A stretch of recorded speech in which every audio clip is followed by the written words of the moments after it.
ओम स्थापकाय च धर्मस्य सर्वधर्मस्वरूपिणे अवतार वरिष्ठाय রামকৃষ্ণায় তে নমঃ। আজ স্বামী প্রেমানন্দজি মহারাজের শুভ জন্মতিথিতে আভূমি প্রণাম জানিয়ে পাঠ করছি স্বামী প্রেমানন্দ ব্রহ্মচারী অক্ষয় চৈতন্য মহারাজের স্মৃতিচরণ। স্বামী প্রেমানন্দ যে কি ছিলেন তাহার প্রেমানন্দ নামটিতেই উহা স্পষ্ট ব্যক্ত হইয়াছে। সর্বভাব ঘনমূর্তি শ্রীরামকৃষ্ণের প্রেম ভাব যেন বাবুরাম মূর্তি পরিগ্রহ করিয়াছিল। তাহার দেহত্যাগের কথা শুনিয়া শ্রী শ্রী রামকৃষ্ণ কথামৃত লেখক শ্রীযুক্ত মাস্টার মহাশয় বলিয়াছিলেন, ঠাকুরের প্রেমের দিকটা চলে গেল। বিশুদ্ধ ভক্ত পরিবারে জন্মগ্রহণ করিয়া বাবুরাম মহারাজ কলকাতায় পাঠ্যাবস্থায় শ্রীযুক্ত মাস্টার মহাশয়ের সাহচর্য গুণে শ্রী শ্রী ঠাকুরের পদপ্রান্তে উপনীত হন। ঠাকুর তাহার চিরসাথী অন্তরঙ্গ শিষ্যকে চিনতে পারেন এবং কিছুদিন পরে তাহার পরম ভক্তিমতী মাতার নিকট হইতে তাহাকে নিজের জন্য চাহিয়া লন। একদিন ভাবাবেশে দর্শন করিয়া বলিয়াছিলেন, বাবুরামকে দেখলুম দেবীমূর্তি সখী সঙ্গে গলায় হার। অপার্থিব পবিত্রতার জন্য বলিতেন ওর হার পর্যন্ত শুদ্ধ। বারান্তরে বলিয়াছিলেন ও রত্নপেটিকা। দিব্য ভাবাবেশের সময় ঠাকুর সকলকে স্পর্শ করিতে পারিতেন না, অথচ একজনকে শরীর রক্ষার জন্য সঙ্গে থাকিতে হইত।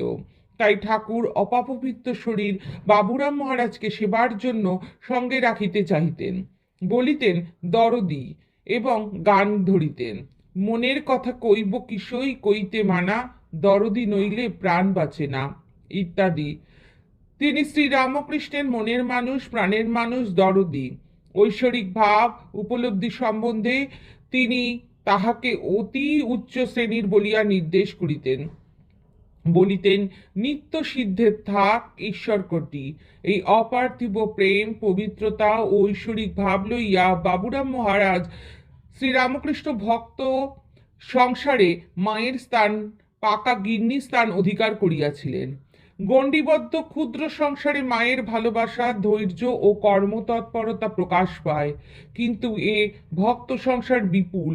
মায়ের ভালোবাসায় স্বার্থগন্ধ থাকে, কিন্তু এ ভালোবাসা সম্পূর্ণ নিঃস্বার্থ, নিষ্কাম, অনাবিল। সমস্ত জগৎকে আপনার হইতে আপনার করিয়া লওয়া এবং তিলে তিলে পলে পলে আপনাকে জগতের কল্যাণে বিলাইয়া দিওয়া, কারণ প্রেমের স্বভাব আত্মদান।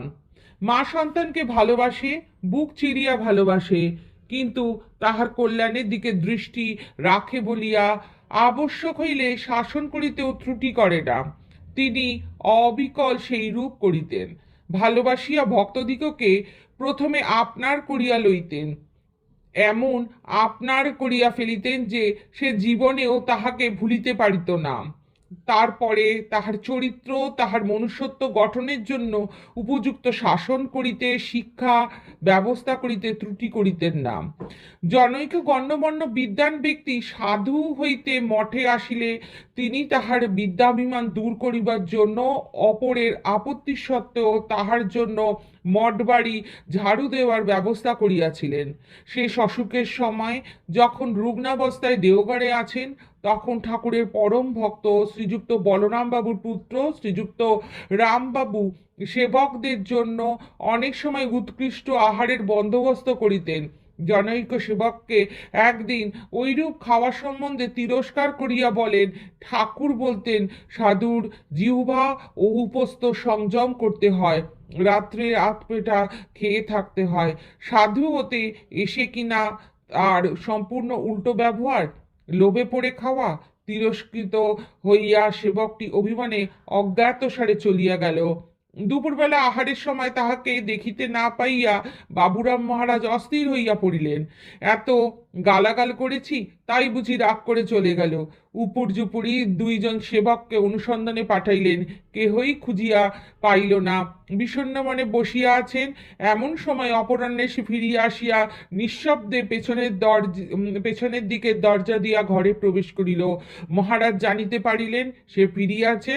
অমনি ডাকিয়া কোলের কাছে আনিয়া বলিতে লাগলেন, বাবা, বুড়ো হয়েছি, রোগে শরীর কাহিল, মেজাজ সব সময় ঠিক রাখতে পারি না। এই অবস্থায় যদি কিছু বলে ফেলি, আমার ওপর কি রাগ করতে আছে? বলিতে বলিতে চোখে জল আসিল, সন্দেশ আনাইয়া সহস্তে তাহার মুখে তুলিয়া খাওয়াইতে লাগিলেন।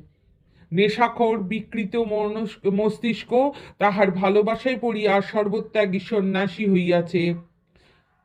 আত্মোন্নতি কামী বহু যুবক তাহার শিক্ষা ও সহজে জগতের আদর্শ স্থল হইয়া বরণীয় হইয়াছে। আভূমি প্রণাম মহারাজ। পাঠে অতসী পাল। গ্রন্থসূত্র স্বামী প্রেমানন্দের জীবন ও স্মৃতিকথা।